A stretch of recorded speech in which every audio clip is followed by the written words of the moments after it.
In this lesson, we're going to look at one of the useful applications of VSEPR diagrams, and that's going to be in modeling polarity of molecules. Now, what do I mean when I say polarity? Well, we're going to be using the application of atomic and ionic radiuses to figure out how much one atom might hog an electron from another one. And to do that, we're going to use a chart called an electronegativity chart. This electronegativity chart follows the exact same trend as atomic radius. So if you can remember that, electronegativity should be no problem. Remembering that fluorine is going to be our smallest reactive element, fluorine is also going to have the highest electronegativity. But what is electronegativity? Well, electronegativity is going to be how comfortable an atom is supporting a negative charge. So if it gets that negative charge, is it still going to be able to be stable on its own? Or is it going to want to try and dump that negative charge? Consider sodium, a 0.9 electronegativity. Sodium is bad at holding on to a negative charge. It does not want it. If we gave sodium an extra electron, it would do everything it can to get rid of that extra electron. Where fluorine has an electronegativity of 4.0.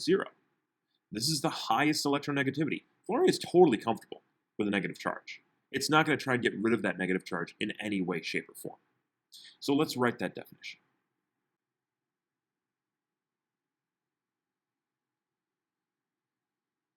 And with that in mind, one thing we could say is that if an atom is more electronegative and it's bonded with something that's less electronegative, let's use fluorine and iodine for an example.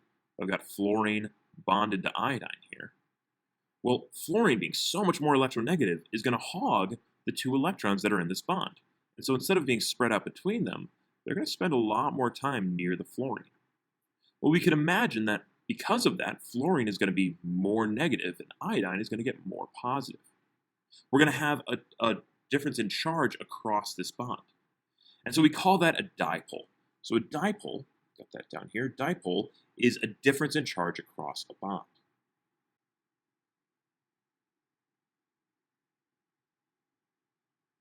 And we signify that with a special character, because if I just put a positive and negative here, it might look like I'm saying these are ions, which they're not. Both of these are bonded covalently, so we actually use a very specific way to signify that. And we do that using the lowercase Greek letter delta, which looks like a cursive T. See that? Looks like a cursive T.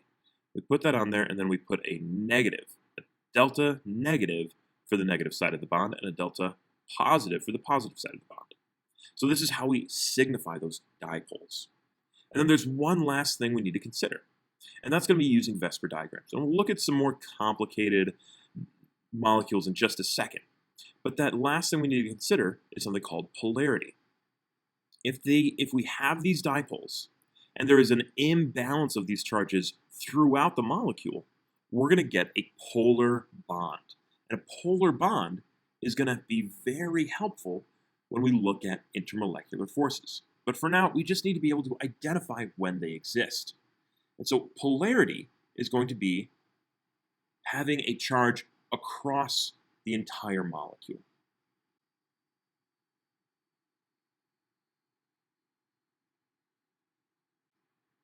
And so we signify that using an arrow with a little plus tail on the end. So I draw from my plus side to my minus side. So I point to my negative side with a little plus sign on the positive side. So this is how we draw polarity. This is how we draw dipoles. So let's look at an example where we might have dipoles, but we wouldn't have polarity. And that is going to be pretty simple. We could draw the VSEPR diagram for CO2, carbon to oxygen. Carbon to oxygen is going to have a dipole. Carbon is going to be more positive, and both oxygens have a negative dipole. But because the oxygens are spaced out on either side of this, these negative charges balance each other out across this entire molecule. So when the molecule is balanced, there is no polarity. So let's write a rule for that.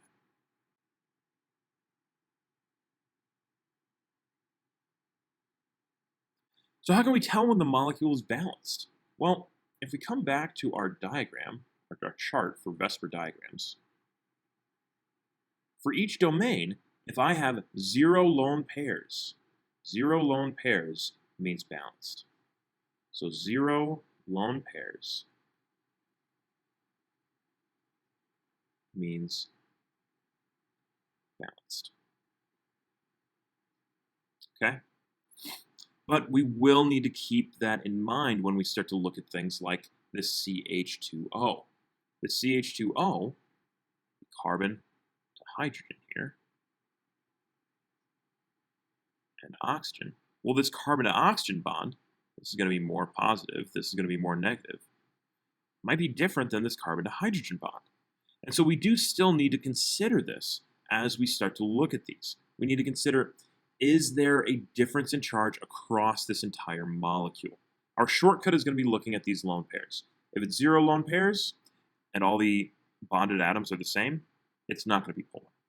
But if we have those different bonded atoms, we still need to draw out this dipole and consider this in 3 dimensions.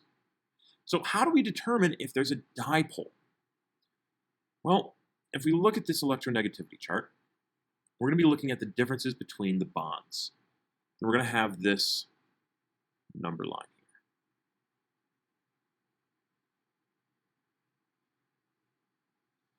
Here we're going to have 0 to 0.4 will be nonpolar. And then 0.4 to, and we'll say 0.41 to keep this even, to 1.79, that is going to be polar. And then 1.8 and above, so 1.8 and above will be ionic. So if our electronegativity difference is above 1.8, those electrons aren't going to be shared, they're just going to be given away. So if we look at that carbon to oxygen bond, we had 2.5 to 3.5. So we just take the difference there. So 2.5 minus 3.5, that would have been negative 1.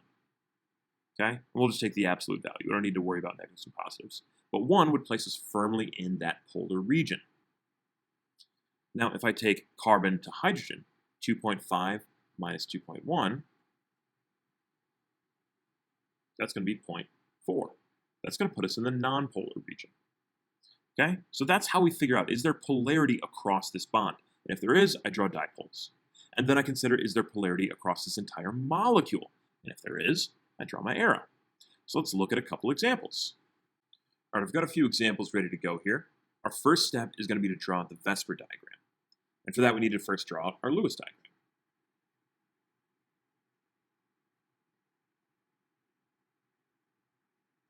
There's my Lewis diagram of water.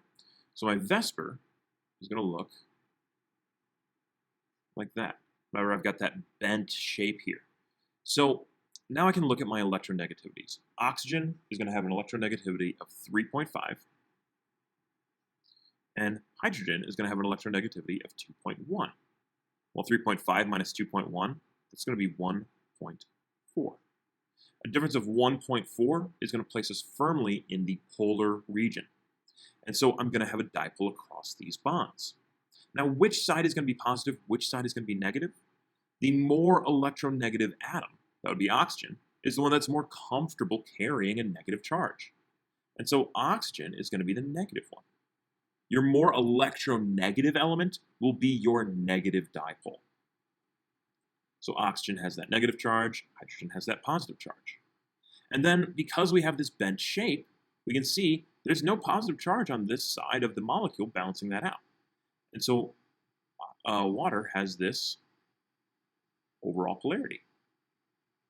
Let's look at our next example.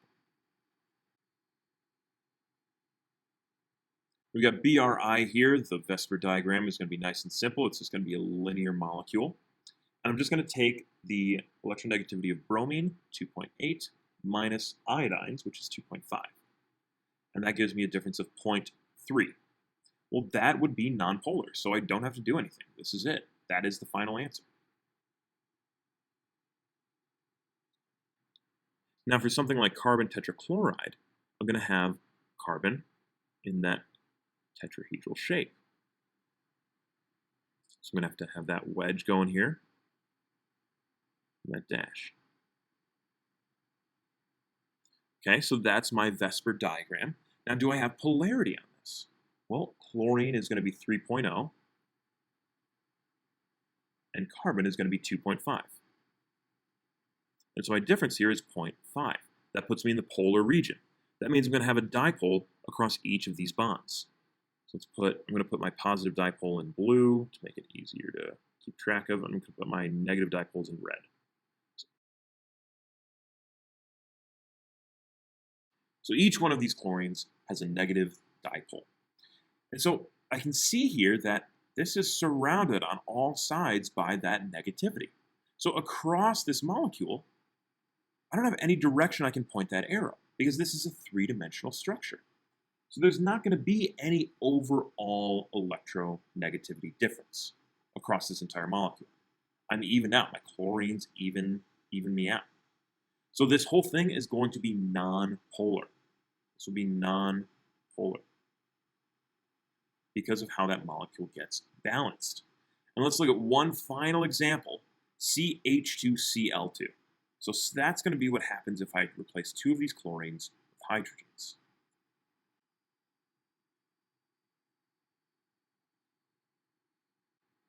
Now, I'm still going to have those dipoles across the carbon and the chlorine bonds. But my carbon to hydrogen, well, that's going to be 2.5 minus 2.1. That is going to be nonpolar. It's going to be 0.4. So these hydrogens don't have any polarity here. And so across this entire bond, I have positive on this side. This side, this is going to be more positive. This side is going to be more negative. And so I can draw an arrow here going across this bond. This molecule is polar. This is a very common molecule. This is called dichloromethane. This is going to be a very particular organic solvent that is able to act as a solvent because of this polar bond. So we should be able to draw these out, figure out our electronegativity differences, draw a dipole, and then determine if the overall bond is polar.